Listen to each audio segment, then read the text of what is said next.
Hi, this is Joe Speaks Truth. Just 3 years ago, New York City was placed under the harshest lockdowns out of the whole country. While things seem that they're going back to normal, I want to invite you all to listen to the untold stories of the many New Yorkers that had to survive lockdowns and vaccine mandates. Hello, everyone. This is Joe Speaks Truth, and today I have someone that wants to be known as freedom fighter Venezolano. He was a substance abuse counselor, and in 2019 you were working at Bloomingdale's, but you lost your job because of everything that happened related to the pandemic. I wanted to ask, how are you doing today? And I wanted to thank you for being here. No, thank you. Thank you for inviting me. And I'm doing well. Well, surviving like most the people who kind of oppose to all this madness Right. that's happening. So So, with you, I wanted, the reason I brought you here is because you have a interesting story. You were born in Venezuela, correct? yes. And you moved to the United States. Why was that? Why? Oh well, the things that amazed me to move to United States was actually to feel free to be whatever I wanted to be. In the 90s, when I was young or younger, and in Venezuela, can I say, being gay was kind of like, especially my family, which I comes from a very machist householder, like they are very men and women are women, and it is nothing in between, and especially with my mom. So I decided back in the 90s, at the middle of the 90s, to prove not even another city, but another country. And I decided to come to New York City to live my life as a gay, open man. Were the reasons also motivated because of financial reasons? Well, back in the 2000s, I moved to Europe in 2000, and I have to go back to Venezuela. In 2002, I got my visa back again, my American visa, because I couldn't survive in Venezuela because already Chavez was empowered. So it was my second time to moving into United States, and that reason was for economic reasons. Yeah. Okay, I see. And when you came to the United States, was it to New York City, and how were you able to adjust to the cultural difference of living in Venezuela and then coming to the United States? Well, the United States was already different in how I experienced the New York City before in the 90s. Something changed after 2001 with the 9/11 situation. So coming over here and try to survive again was a little challenge because something changed a little. It was a little different. Like the energy in the city was dense for some reason, probably because the 9/11, it was already a year after, and so it was a little challenge for me. I clean apartment, mention it, I did it. I was a delivery, I did a lot of jobs before to be able to survive, but it wasn't an option to go back to Venezuela. Right, I see.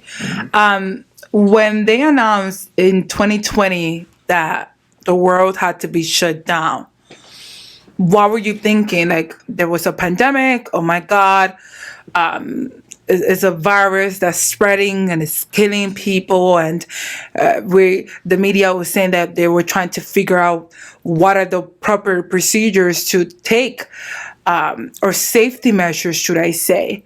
And because of that, they felt that it was necessary to shut down the global economy. Yeah. So how was your reaction for that? Well, I remember the day I was working at Bloomingdale's, and all my co-workers were like, "Oh, they're gonna send us to home. They're going to close Bloomingdale's," and I'm like, "Oh, please, this is gonna be for like a week or two, like those. This is a news just to." News do whatever news do to sell news to sell, to get people watch the news, and so it's gonna be for like 2 weeks, and 2, 3, 1 month, 2 months, Right. and then the mandates, the craziness with the. We want to talk about that. Yes, we The have. mask and the gloves and the goggles, and it was insane. I was like, "What is going on? This is serious." But it's something.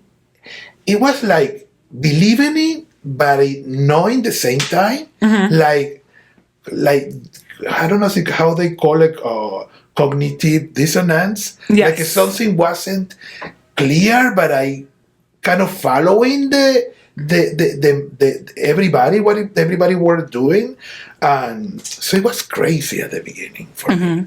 Yeah, and lockdown at home. You were 24/7. home, and were you okay? So were you actually scared and fearful for your life, or you just went along because hey, the majority of the people are doing it, you don't want to be ostracized, and you had to follow group think because this is what everyone else in New York is doing, except for me because I wasn't doing that.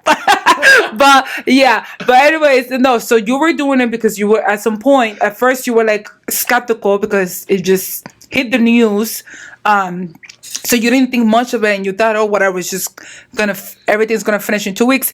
And then from there, you saw that it kept going. So then you kind of eventually started to believe it, and you started to participate.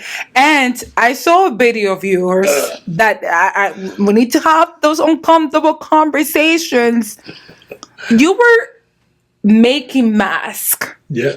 right? Can you talk to us about that? Well, You were trying to save lives. I have to explain everything. Because, Yes, please. Okay, to be able to go outside, I have a little station at the enter of my apartment where I used to change clothing. Like, if I go outside, I have to be sure that I have clothing there to when I get Wow. inside, I go to fully like naked, wrong, like get like A bag? like sanitize, Oh, sanitize. Okay. and then go to the bathroom, take a shower, and all that clothing I have to take it into the laundry and wash it, and everything was. I was so paranoid in some point. That I Wow. couldn't believe that I was, because I am the type of person that I always like very clear in what is going on. But these people were like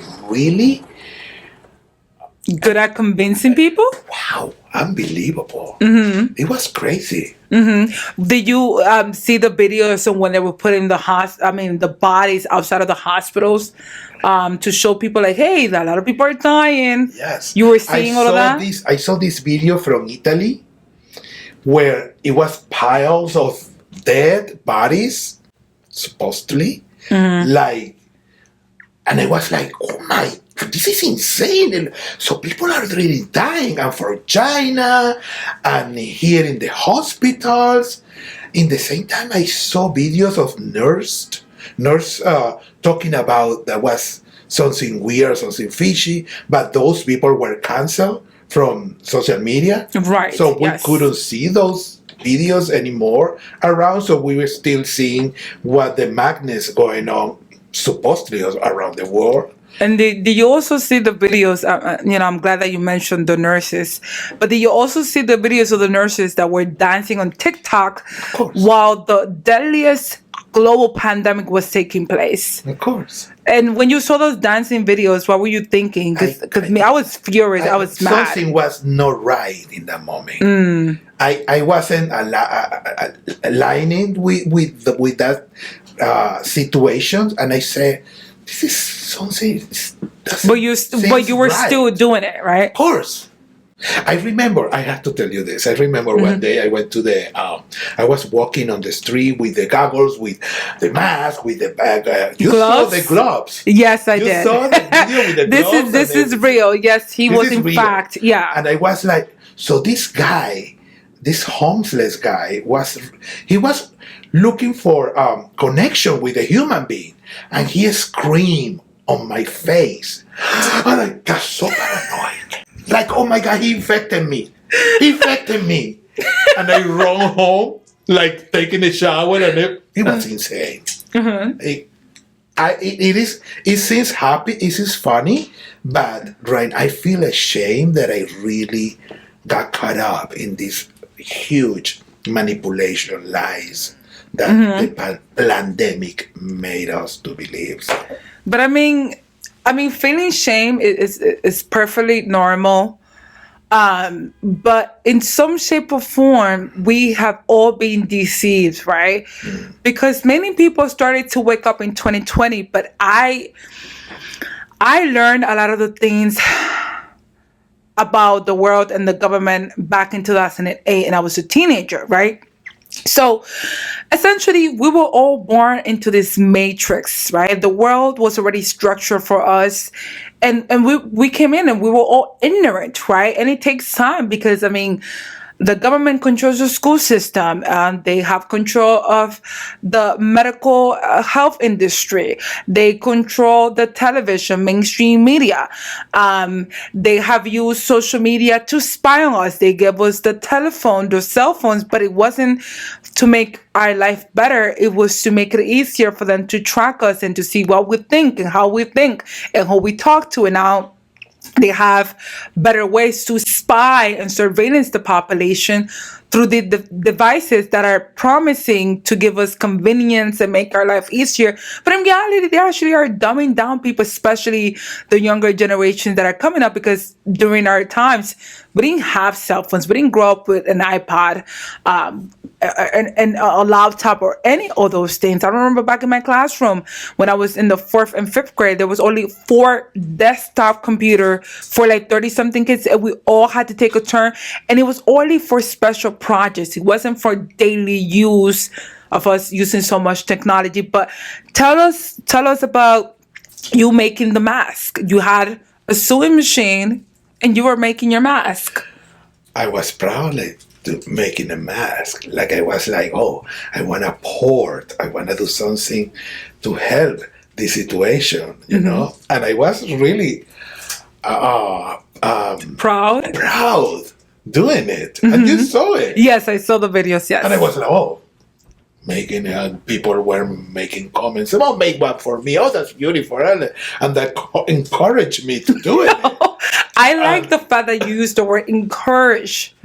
So I think it's the perfect word, because it was that the virtual signaling made it easier to have people continue behaving in this way, because like you said, you were being encouraged. So other people were being encouraged and told, hey, you're doing such a wonderful job. Hey, public health and safety. So I like the way they used the word encourage in this space. Yes. So I think it was the appropriate language.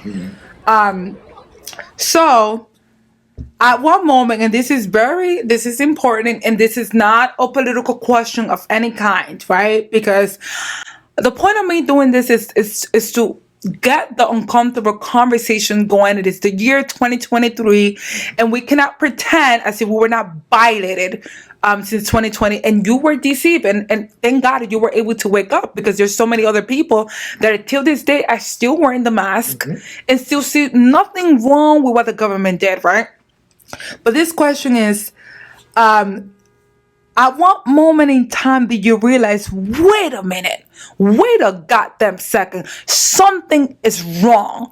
And you just had like an epiphany and you just said, no more, I'm not doing this anymore. Yeah, I remember, and we spoke about this before. It was around May of 2020.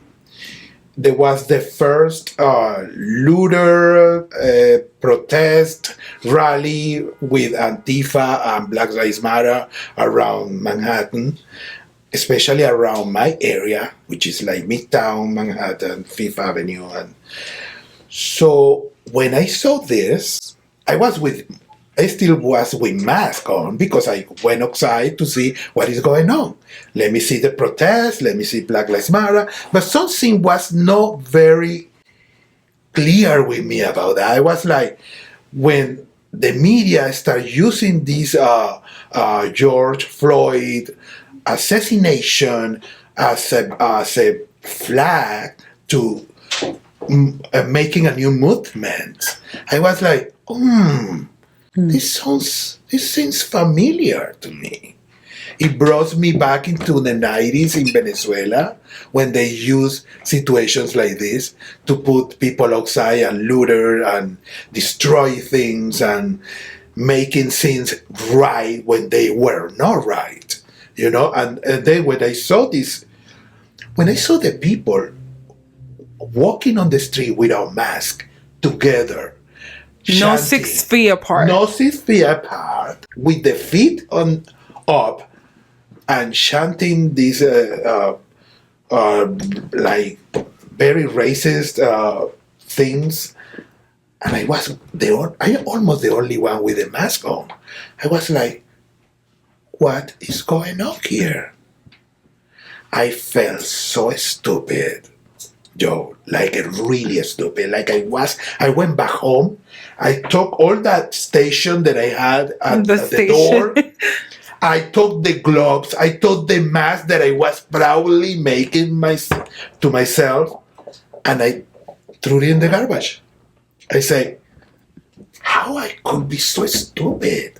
I didn't even see it before. My awakening is being very slow until that point. Right. Until that point. Right. It was very slowly from 9/11, and at that day, That broke the spell. it was like, okay, I need to investigate now what is going on.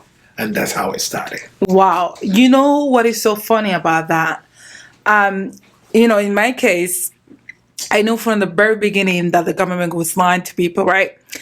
But when the 2020 George Floyd riots, protests, marches, whatever we want to call it, took place here, that's when I even lost it even more, because I was speaking out from the very beginning, and then when I saw that the people that I had on social media, right, all of a sudden, these same people that had the banner, stay home, save lives, and I noticed that around the time that the protests and the riots for George Floyd started, I noticed that all of a sudden on Facebook, on YouTube, Instagram, when they had like disclaimers, right?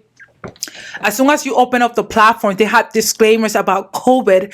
I noticed that as soon as those 2020 George Floyd protests happened in different parts of the country, I noticed that social media, they took down the COVID caution or the stay home and save lives. All of that was taken off. And I say, wait a minute, are people not seeing the correlation here? All this time, we had nurses, doctors, government officials, right? Our own family members and friends, right? Fighting each other or telling us, don't do this, don't do that, stay home. And they shut down businesses. They shut down the schools. They said the liquor store, abortion clinics, and the big corporations were open that were considered essential. Churches were not considered essential. Small businesses were not considered essential. There was a huge transfer of wealth from the middle class to the corporations of trillions of dollars because of the shutdowns.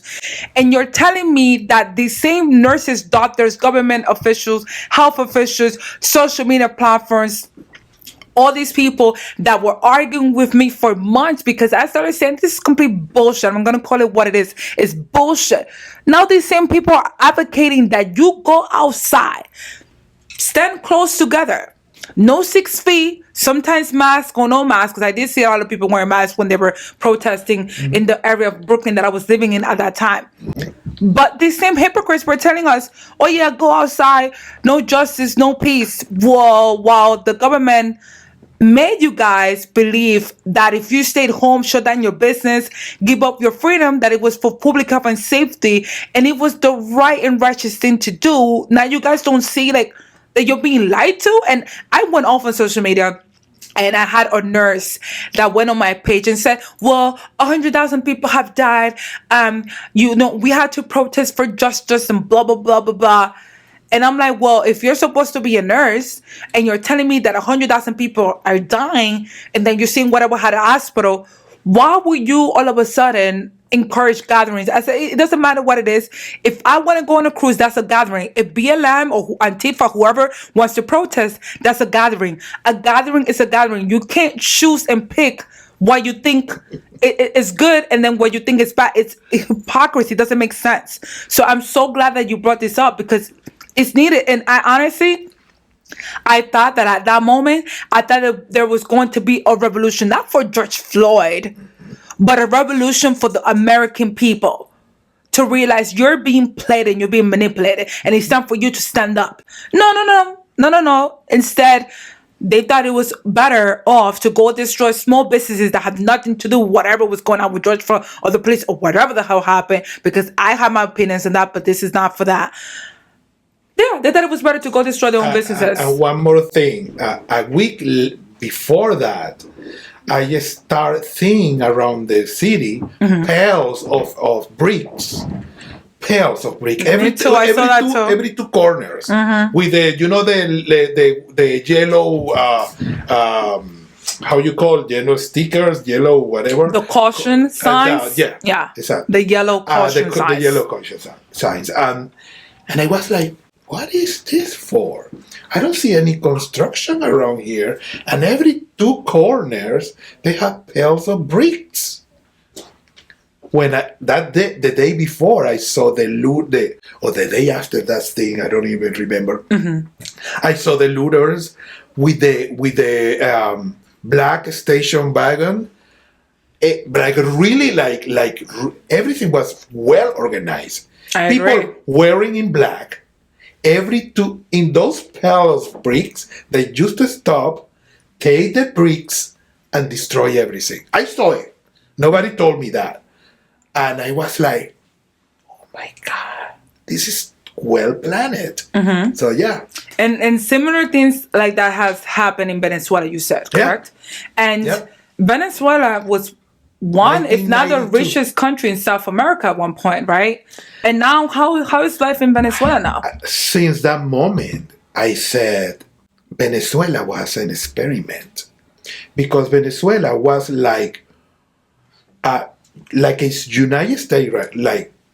Before 2020, a rich country with a lot of resources, with a good economy system, and something took over from beginning of the 90s, and it was this movement that was like already on the universe, like starting, everything start in universities, like with the young people, right? Like socialism, that ideology, that the socialism is the best way to live, and the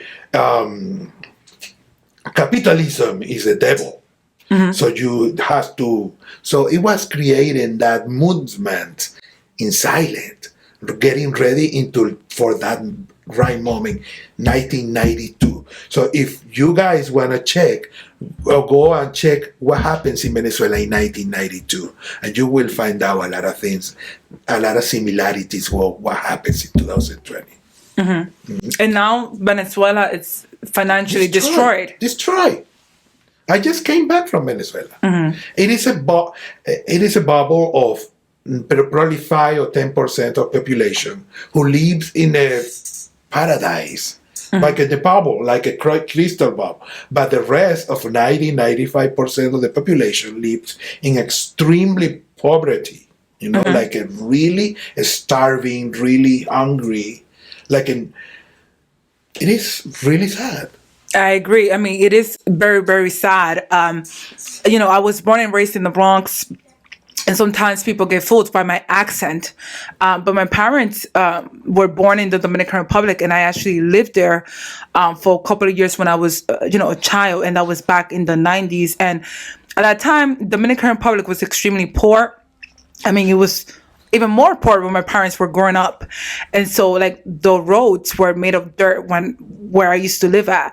And sometimes we used to go like a month and weeks, no electricity, no water. We didn't have a toilet. We had to do our necessities in a hole in the ground. And I think the reason why I want to talk about that is because Americans, and yes, I'm an American by birth. If you ask me, I consider myself to be, American, and I also consider myself to be Dominican because it's my culture, and Spanish is actually my first language, and I know I have a thick accent. Okay, so a lot of people think that I'm an immigrant, but I'm not.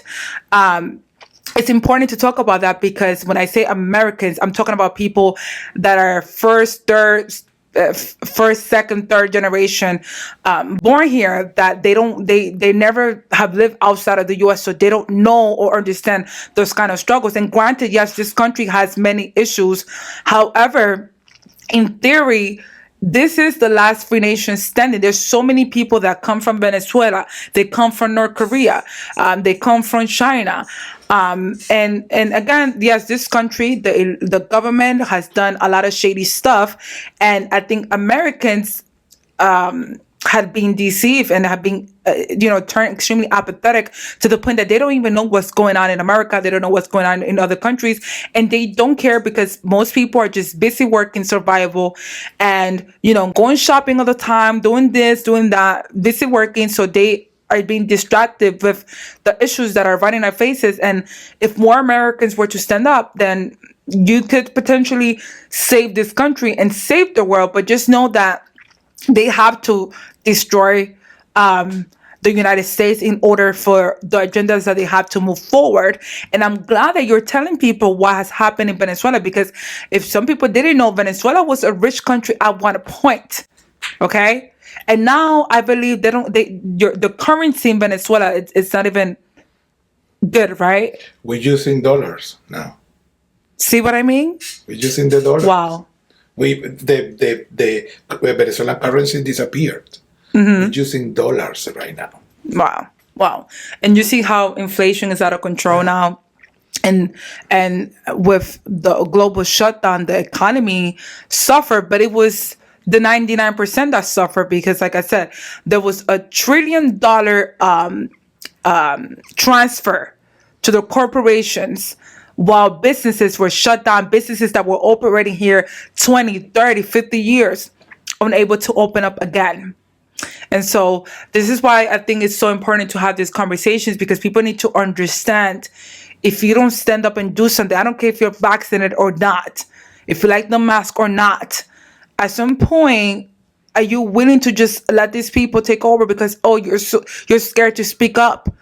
Being scared to speak up is going to end up with you having nothing. At one point, you won't be able to leave your house without asking for permission or being given permission by the government. And it's more of us than there of them. So I get it. I get being deceived, but at some point, those of you that know what's going on and you're not choosing to speak up, you're a problem. And I'm not going to sugarcoat it. Yes, I want to bring people together, but in order for us to be together and come together, we need to have these uncomfortable conversations. And we can't just continue to pretend like nothing's going on. I'm going to assume, obviously, your job was shut down. Were you applying for unemployment at some point? Yes. Okay. Yeah. Okay. But it was for... It didn't stay longer with me, and then I had to look for another type of resources to survive. Right. And it was a very difficult time for us. Yeah. Right. Yeah. Absolutely. Yeah.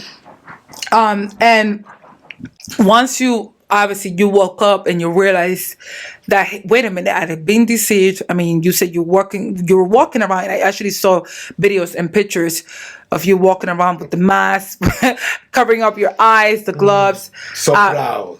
I was very proud. Well, you were deceived, but now you finally realize the truth, which is amazing that you can have your testimony on how you were able to break the cognitive dissonance and the Stockholm syndrome when you have a relationship with your abuser, because in fact the government did abusive tactics on the public. Yeah. Abuse is not always just physical. Gaslighting. Right. Gaslighting is a technique in which you are made to doubt your perception. So you start to think that you're crazy.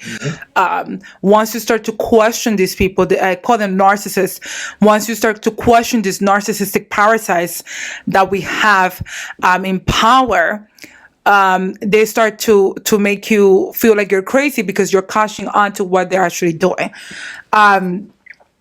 Did you experience any opposition from family and friends once you decided not to go along with the mainstream media narrative? Oh my God, that was the most difficult part. And still, because still people live 2023 and people are still believing in this madness.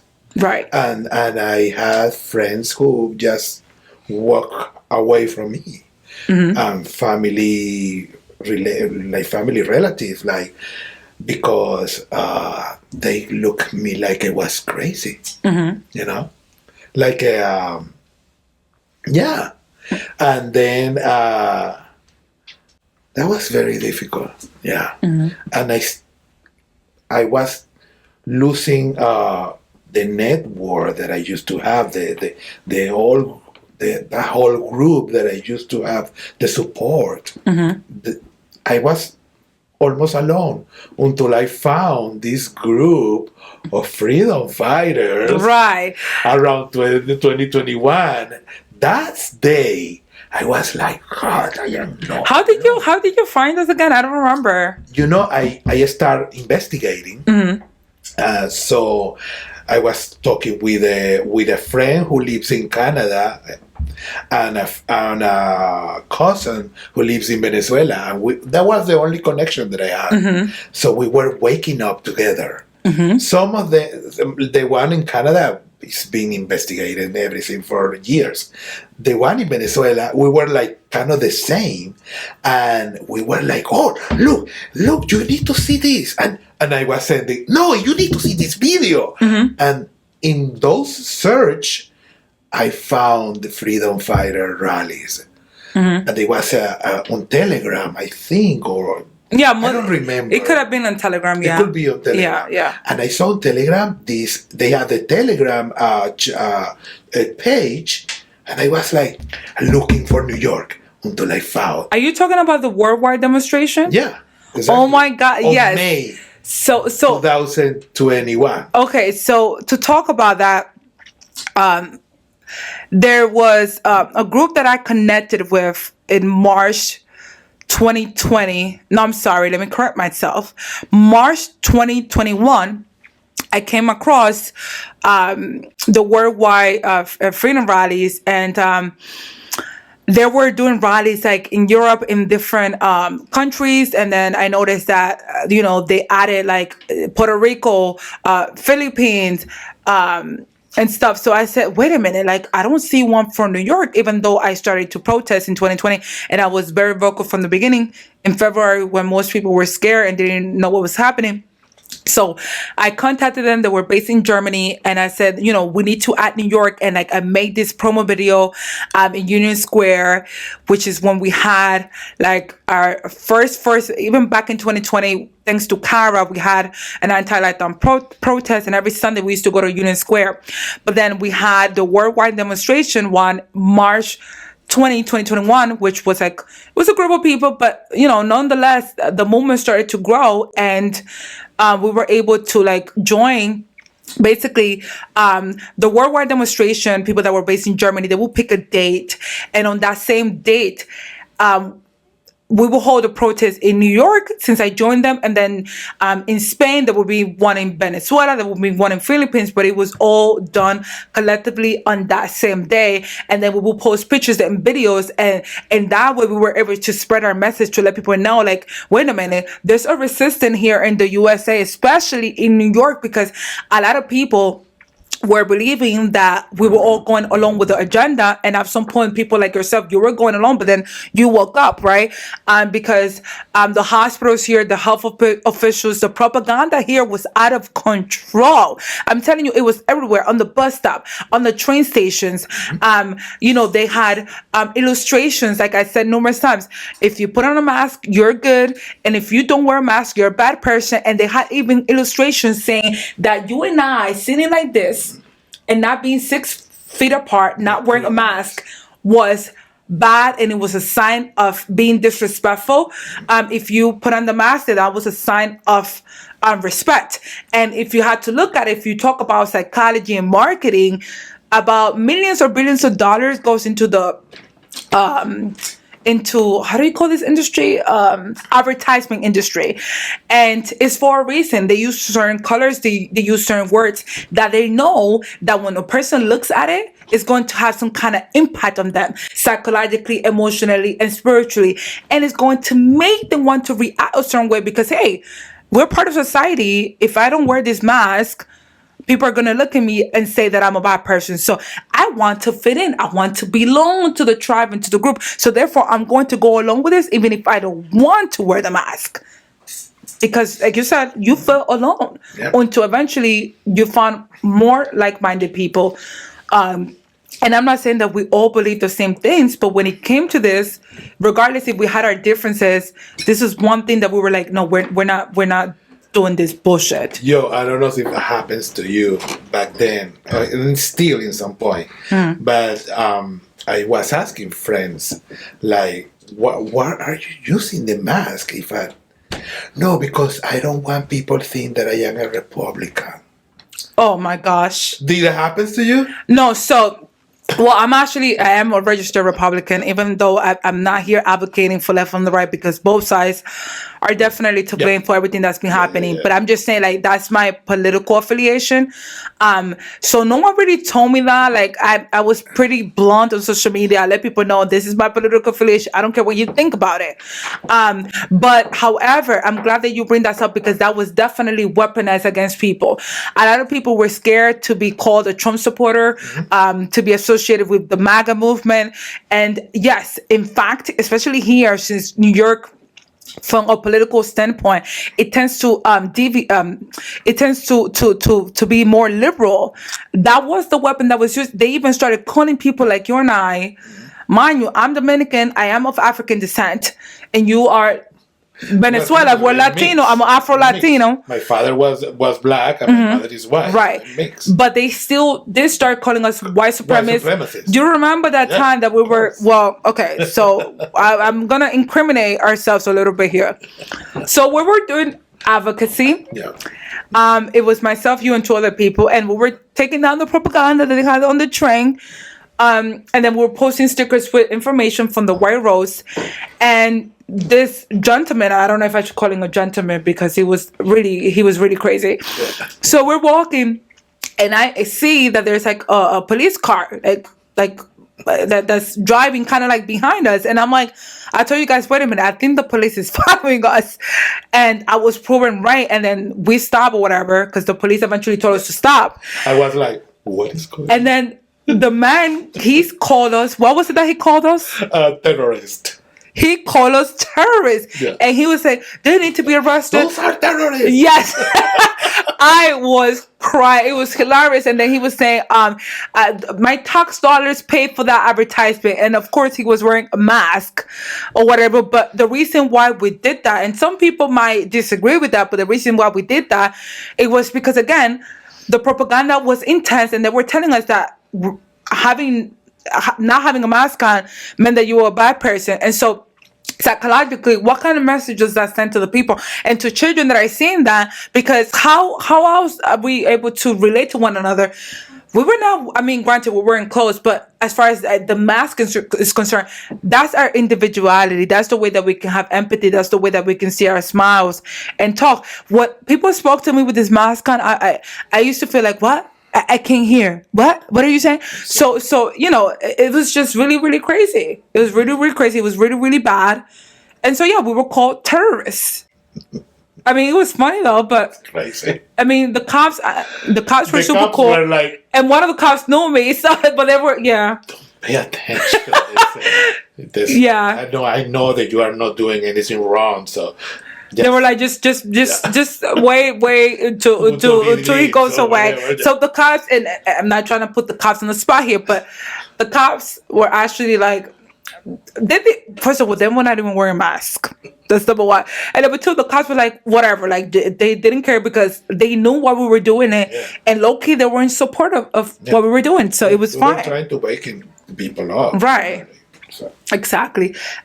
So now, I want to really, really discuss this because you were a substance abuse counselor, and I'm sure you're aware by now that because of the lockdowns, there was an increase in different things such as domestic violence, child abuse, alcohol, obviously poverty, alcohol and drug addiction, and the liquor store were open, right? And so, can we talk about that? Because, like I said, alcohol and drug addiction went up, and you are a substance abuse counselor. You were a substance abuse counselor, and you were also you had also recovered from substance abuse yourself, which I think is amazing because I always have said this, that the best therapists and the people that can really be healers and help somebody else are people that have gone through the same similar issue, because you have more of the core understanding versus if you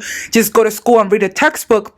You're able to identify or relate to the patient because you know firsthand why they have the addiction, and then you understand how difficult it is to break that. So can you talk about the rise of substance abuse, alcohol and drugs, and you recovering yourself from substance abuse, and you being a substance abuse counselor? Yeah.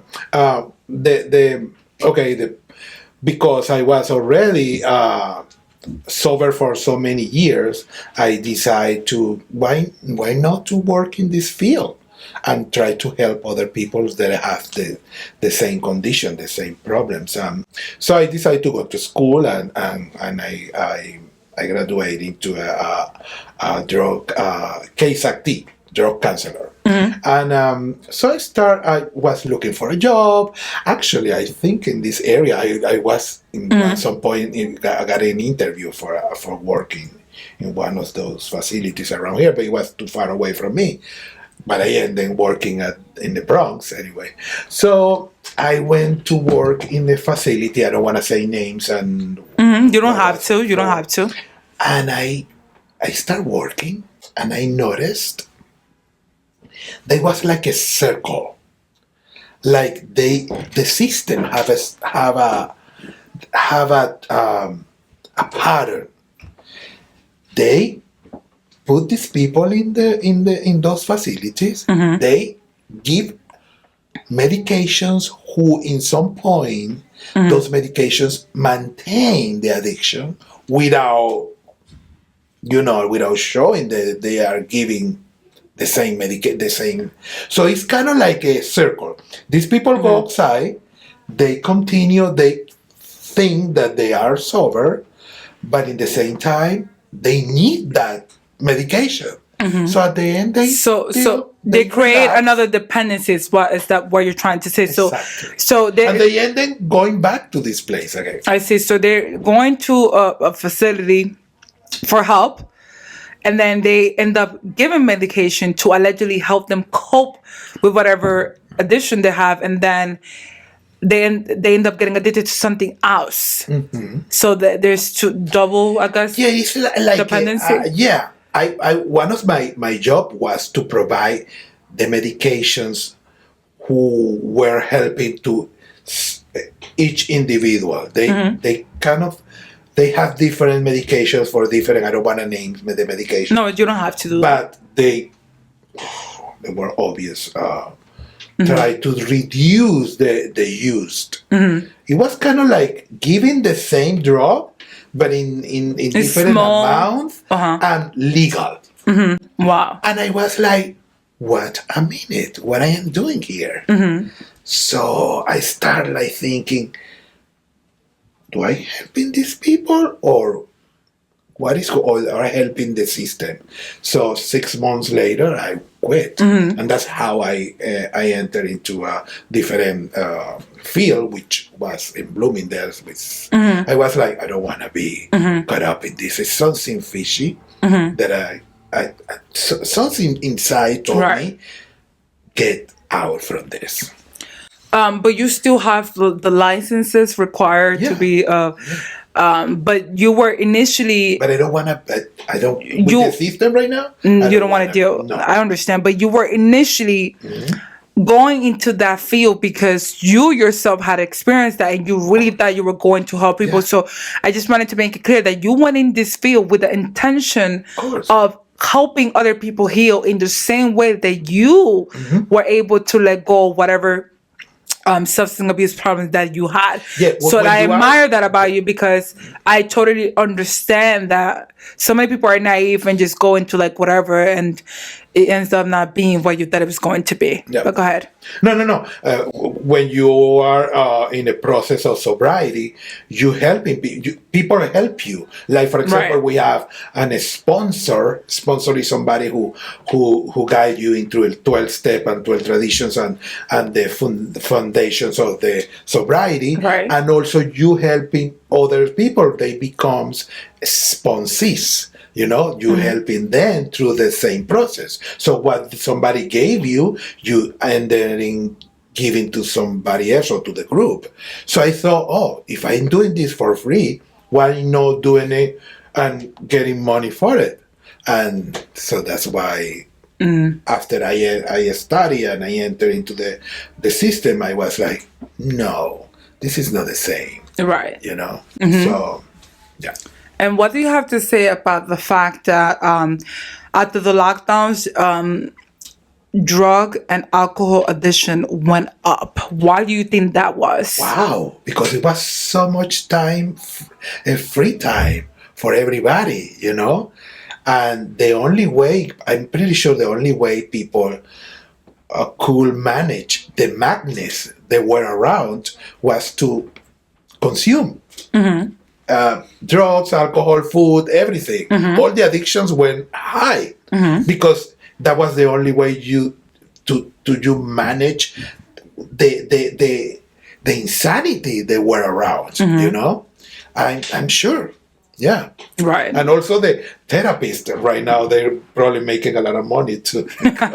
I mean, sad to say, but it's true, because I mean, the lockdowns, the restrictions, it was a lot for the mind to take, especially I'm assuming for the children that were growing up into this madness and being conditioned to see that as a normal way of life.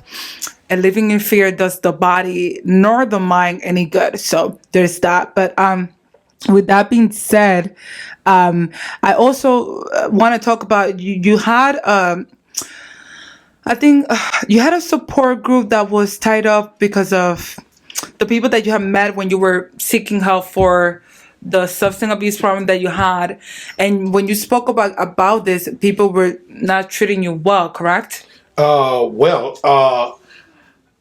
used to go to, it is a place here we call the Center, which is the Gay and Lesbian Center.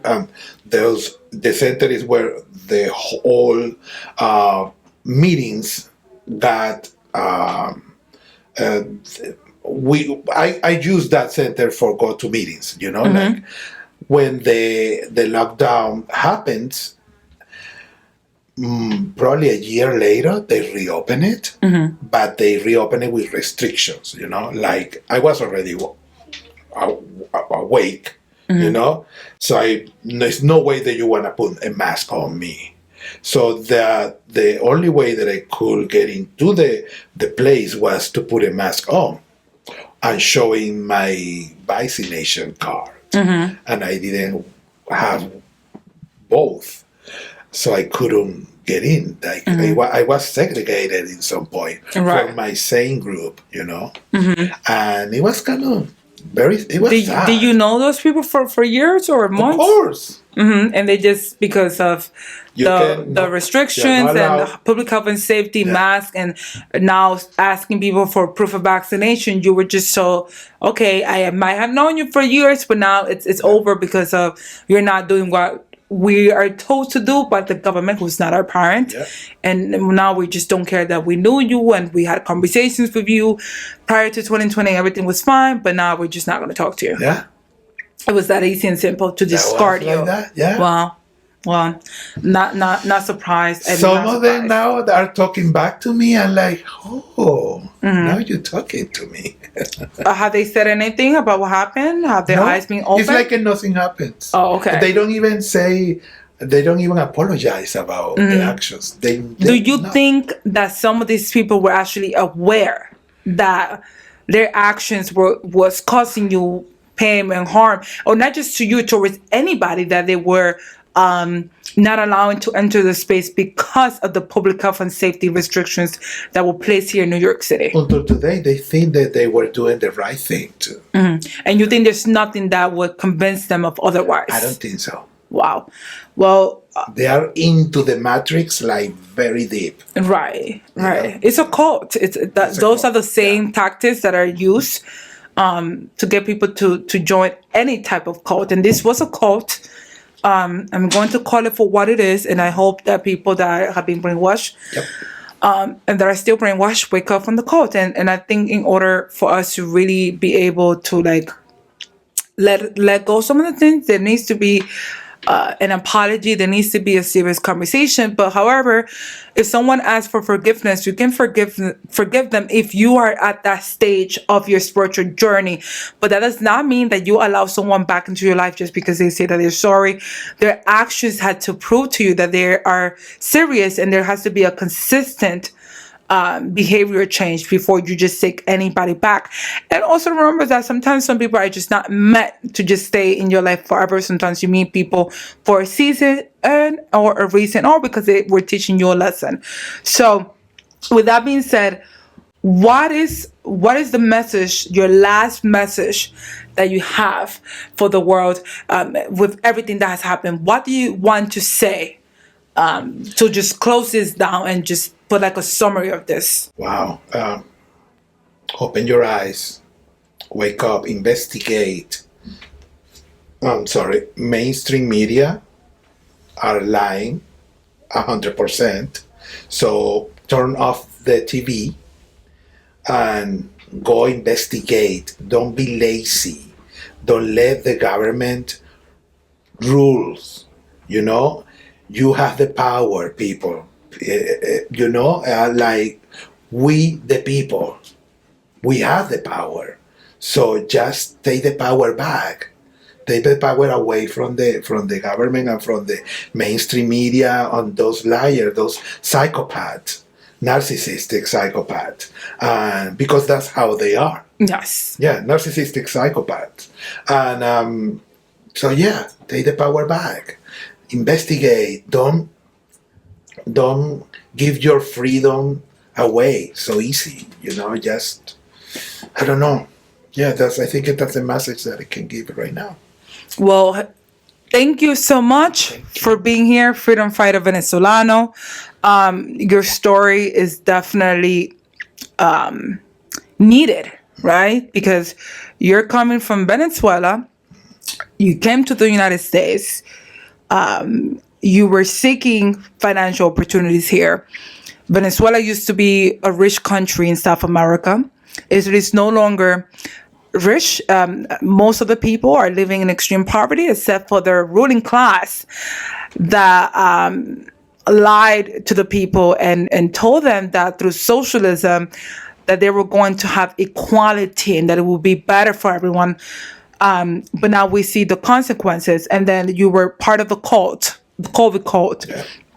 And thank God that you broke the spell and that you're here to speak about it. So let this be a testimony for those people that are still caught up in this, or those that are waking up now, but you're too ashamed to say it. It is okay if you were deceived. I've been deceived in my life, not the whole COVID situation, but we're all humans and it happens. However, your silence is violence. You're staying quiet. It is assisting these people to continue to do what they're doing. So it would be best if you, like freedom fighter Venezolano, get the courage and the strength to speak up, even if it ends up with you losing things, because at the end of the day, the most precious gift that we have, which is our lives and our freedom, is going to be taken away by people that don't really care about us. Because if they really care about you, I don't think they would have shut down the economy and told you to leave your grandma in the nursing home to die by themselves and put us against each other. So if it's anything that you can get from this story, is to realize and get the courage that freedom fighter Venezolano had, because here he is. He believed the story. He was wearing the mask. He was suing mask. I look at him now, and it is never too late to wake up and realize, hey, I made a mistake. I'm sorry. I believed the lies. I fell for the scam. But I'm willing to change. But in order for us to do that, we need to have a conversation, and you need to admit the truth that you were deceived, right? Otherwise, if we continue to ignore, the pink elephant is just going to get bigger. It's not going to get smaller. So thank you so much for being here today. Thank you, Joe. Thank you. Okay.